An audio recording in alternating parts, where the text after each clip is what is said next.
múltiples. Les doy un ejemplo, el más obvio de todos, el sector de refinación. Se ha hecho una encuesta a nivel mundial cada 2 años, desde 1991, sobre la eficiencia operativa de las refinerías de Pemex.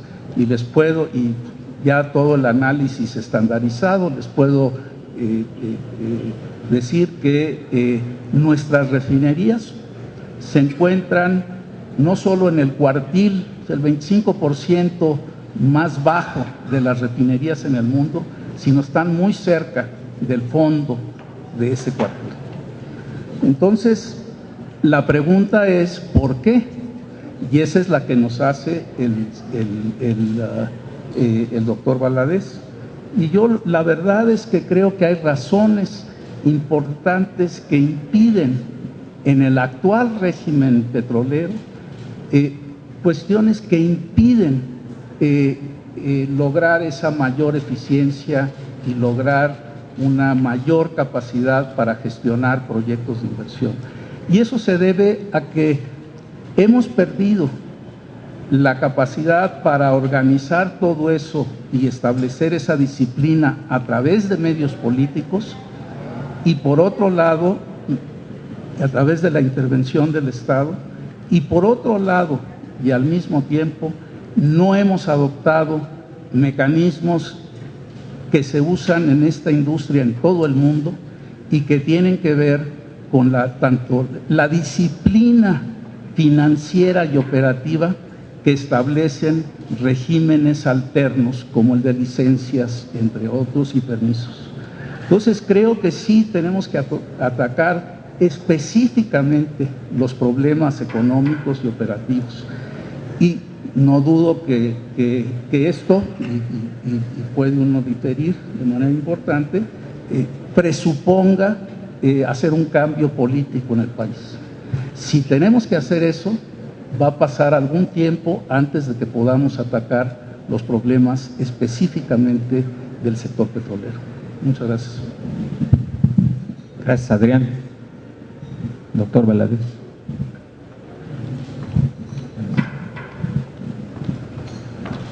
Muchas gracias, senador Camacho. Hay 3 planteamientos muy importantes. El primero dice, ¿cuál podría ser un esquema constitucional para evitar la concentración funcional en materia energética del presidente de la República, que a la vez cuente con un eficaz sistema de control congresual? Lo primero que hay que plantear es que el Plan Nacional de Desarrollo sea no solamente incumbencia del gobierno y muy particularmente de la Secretaría de Hacienda, como es lo que dice en este momento la ley aplicable, sino que el Plan Nacional de Desarrollo sea discutido y aprobado por la representación de todos los mexicanos.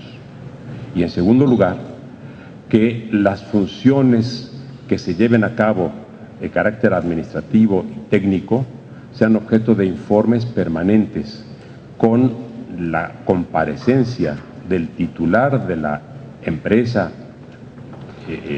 Petróleos Mexicanos y del titular de la Secretaría de Energía, para que se vea todo el espectro completo, pero no como se lleva a cabo hasta ahora mediante presentaciones anuales o absolutamente sujetas a una agenda que se tiene que estar negociando caso por caso, sino mediante sesiones de control establecidas de manera sistemática, de manera que haya la periodicidad que se acuerde para que el país esté adecuadamente informado a través de sus representantes y no simplemente a través de boletines de prensa o de ocasionales ruedas de prensa también.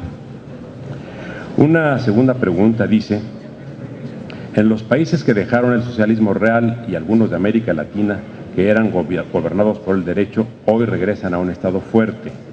Destacan Rusia y Venezuela. ¿Es malo también regresar a un Estado fuerte? Y agrega México, ¿qué puede hacer al respecto? Mantenerse en un punto intermedio, ni mucho Estado ni mucho mercado, sobre todo que el sector energético es estratégico. Gracias al doctor García Reyes por su pregunta. Realmente, y creo que está dando en la diana el doctor García Reyes, la iniciativa corresponde a una visión de Estado. Hay dos grandes formas de ver al Estado, o como un Estado pequeño, que es el que numerosos teóricos han estado postulando desde hace alrededor de 30 o 40 años. Comenzó, quizá la primera gran aportación fue de un economista austriaco, premio Nobel, Hayek, y luego muchos otros han abordado el tema y han postulado la necesidad de un Estado pequeño. O bien, en el otro extremo está el caso del Estado omnicomprensivo, del Estado completo. Yo no creo en ninguna de las dos opciones, creo efectivamente en un Estado democrático, pero un Estado democrático sí es un Estado fuerte. Un Estado democrático sí ejerce formas de regulación e incluso formas de participación en la vida productiva, en la vida económica, pero siempre sujeto a controles. Y lo que se está proponiendo es una forma de fortalecer no al Estado, sino a un órgano del poder, que es el gobierno, sin a su vez fortalecer al resto de las instituciones. Ese es, creo, el punto más vulnerable desde la perspectiva constitucional del proyecto que se está discutiendo. Y hay una tercera pregunta que, a la que no voy a poder dar respuesta porque no estoy capacitado, pero que plantea un tema, señores senadores, que tampoco advierto que haya sido examinado hasta este momento ni en esta Cámara ni en la colegisladora. Es realmente interesante la propuesta. La pregunta dice, ¿qué implicaciones tendría una reforma energética propuesta por el Ejecutivo Federal sobre el Tratado de Libre Comercio con América del Norte? Y en efecto, este es un aspecto, repito, no lo puedo contestar porque no soy experto en comercio exterior y mi conocimiento del tratado es absolutamente sobre aspectos generales. Pero lo que no se ha visto en efecto es qué implicaciones va a tener una vez que se haya aprobado el tratado, que se aprobara, si se aprobaran sus términos, la reforma, y se dieran los contratos, porque las empresas o los participantes que tendrían prioridad en la asignación de contratos serían efectivamente los que pertenezcan a los países del área del tratado, y podrían inclusive controvertirse los contratos que se le otorgaran al propio Pemex en los paneles de carácter internacional tripartitas que existen. Creo que vale la pena, señores senadores, que esta pregunta se convierta en un nuevo tema de estudio por sus implicaciones muy importantes para la vida económica y jurídica del país. Muchas gracias, senador.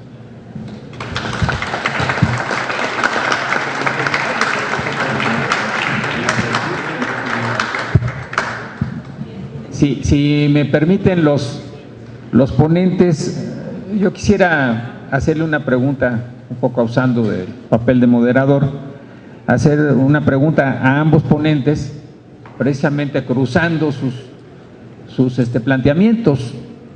Le quisiera preguntar al doctor Layú, quien aquí hizo referencia al caso de este proyecto en Rusia, y tomando en cuenta lo que decía el doctor Valadez, si no, en la reforma que se nos propone estamos ante un problema real, porque a la hora de que se permitan todo tipo de contratos con la reforma del 27, o a la hora que dejen de ser actividades estratégicas el petróleo y la electricidad, pues entonces ya no hay ninguna restricción.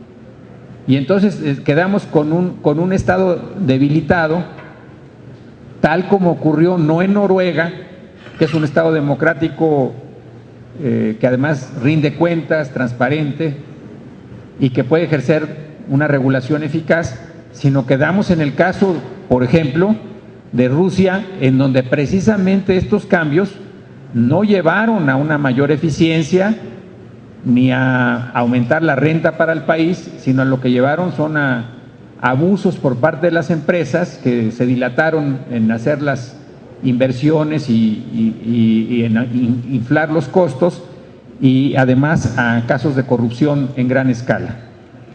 Y al doctor Valadez, cruzando lo que aquí dice el doctor Layú, le quisiera preguntar si el doctor Layú, que conoce muy bien estos temas y también la parte internacional, nos sostiene que los contratos no necesariamente son la solución, y aquí menciona los inconvenientes y habla de un régimen de licencias como una opción mejor. Si el régimen de licencias sería compatible con una no reforma constitucional, o si también para el régimen de licencias es indispensable una reforma constitucional. Gracias.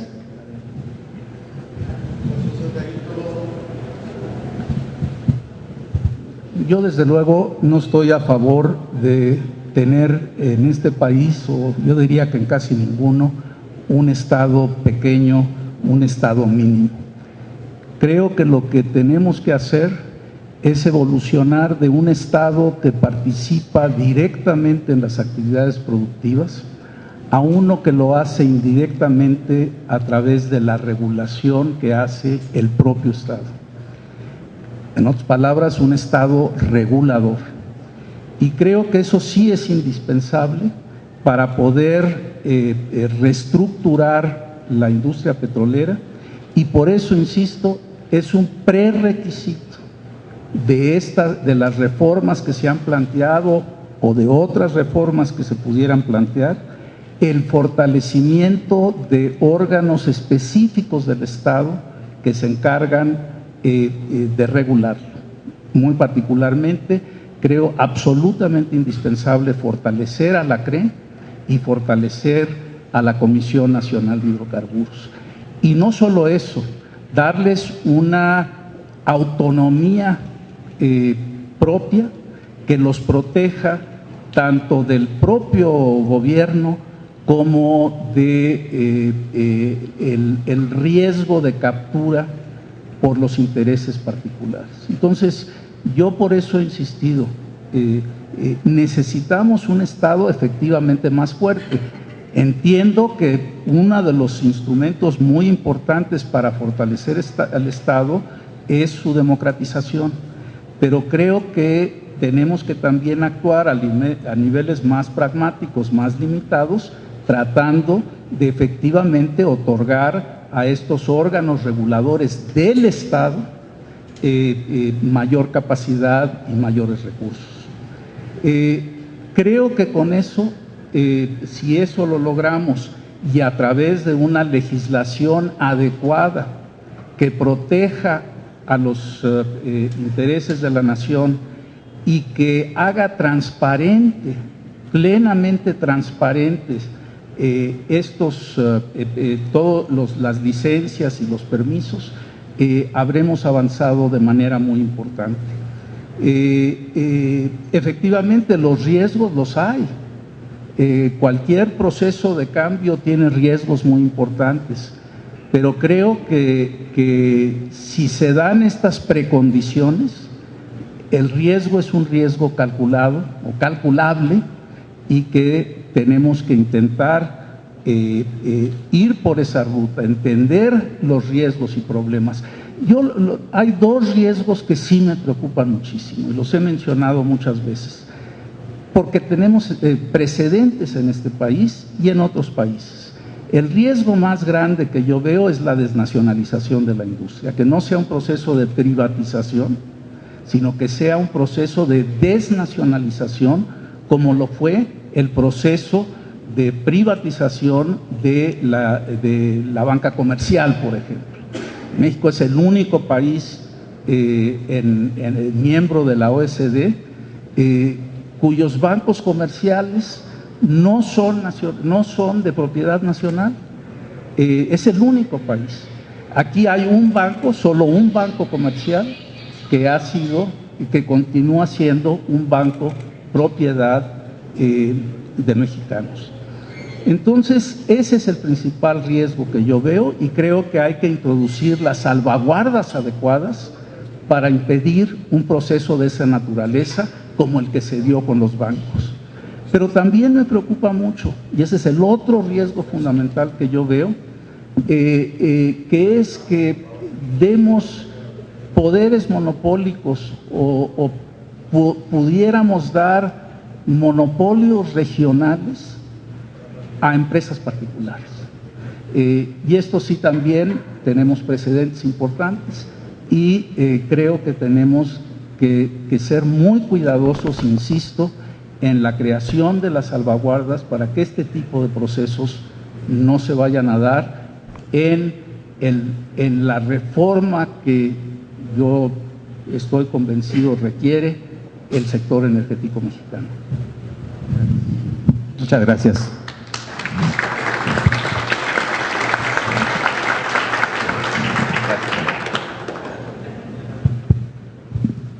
Senador Camacho, la pregunta que usted formula es una de las que tienen mayor nivel de complejidad en cuanto a la respuesta.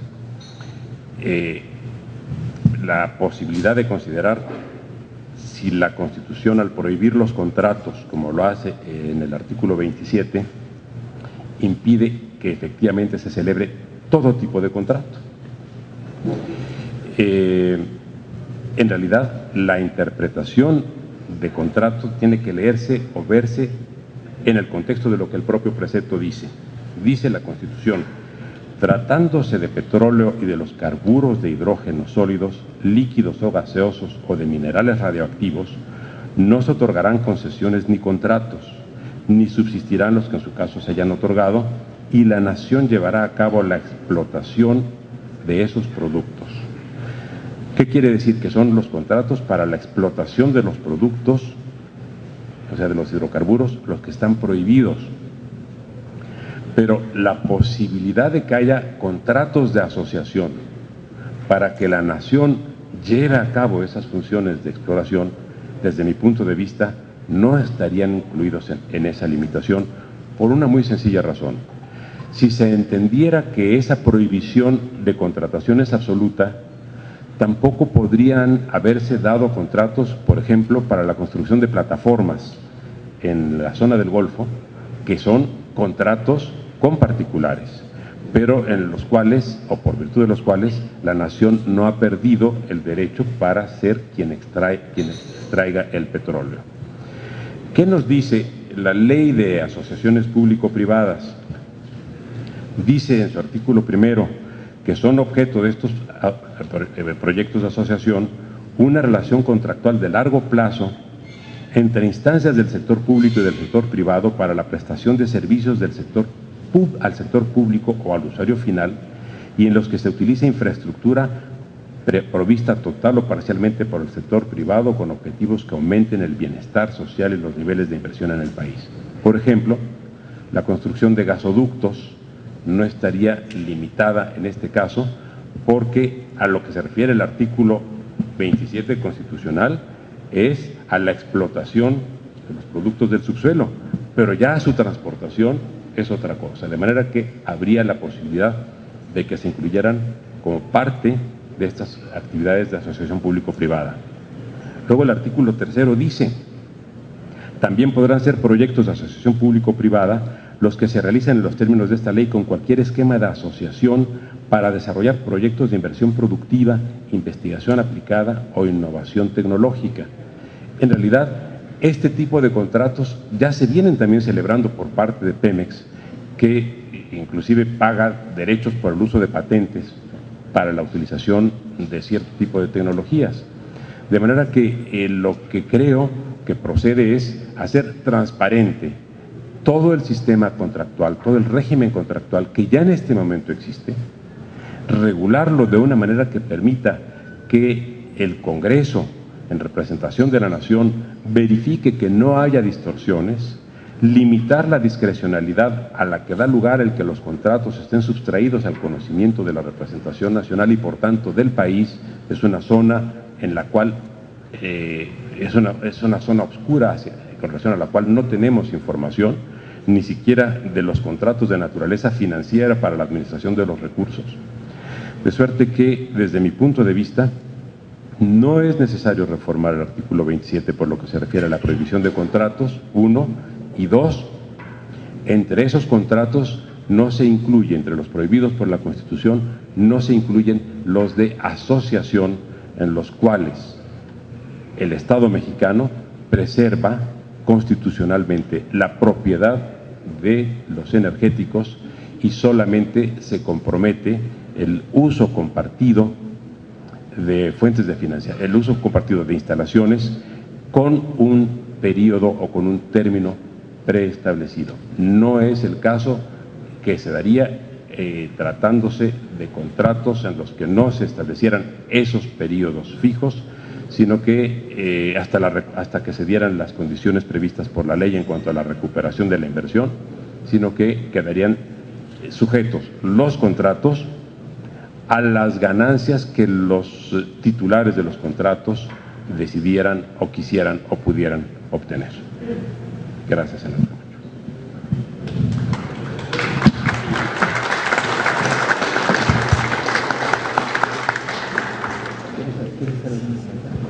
Adrián Layú quiere hacer un comentario adicional.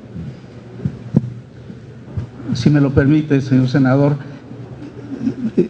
dada la autoridad extraordinaria que tiene el doctor Valadez como constitucionalista, yo quisiera hacerle un par de preguntas que me plantean problemas. La primera no se refiere al artículo 27 constitucional, sino al 28, y es la definición de lo que son actividades o bienes estratégicos.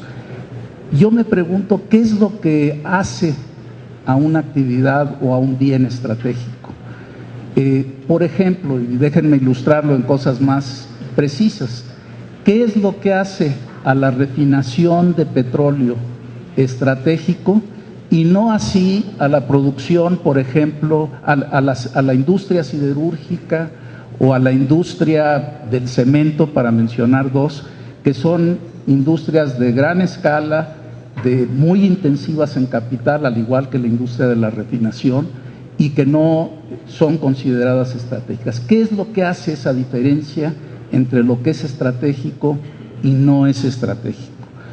Y la segunda pregunta que le quisiera hacer es sobre el tema de la transferencia, la importancia que tiene la transferencia de la propiedad de los hidrocarburos y el sitio preciso donde ésta se realiza. Es evidente que los hidrocarburos en el subsuelo son propiedad de la nación y nadie que yo conozca, puede haber por ahí alguien suelto, pero nadie que yo conozca plantea o duda que los hidrocarburos en el subsuelo son de la nación.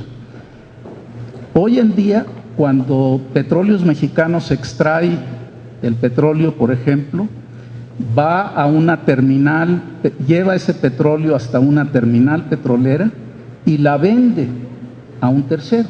Hay un paso del título de propiedad del petróleo en la terminal marítima.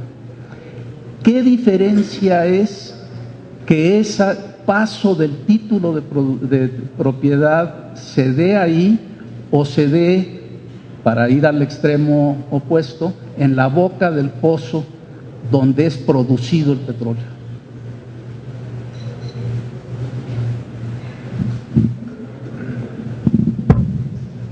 Muchas gracias, doctor Layún. Son preguntas interesantísimas. La primera tiene una respuesta estrictamente política. Por estratégico podemos y debemos entender lo que tiene una importancia decisiva o capital para el desarrollo de un país o para los intereses de seguridad de un país. Y yo por eso entiendo que se consideró estratégico el sector energético y no otros sectores igualmente importantes, como el que usted mencionaba de la industria siderúrgica, porque la industria siderúrgica puede tener una gran importancia para el desarrollo económico, pero no necesariamente para la seguridad del país, en tanto que la energía en México y en muchos otros lugares sí está considerado como un término vinculado o como un aspecto vinculado a la seguridad de los estados. Me refiero a la seguridad económica y en alguna medida también a la seguridad política. O sea, hemos visto inclusive conflictos de naturaleza internacional por los energéticos, pero no por otro tipo de bienes o productos.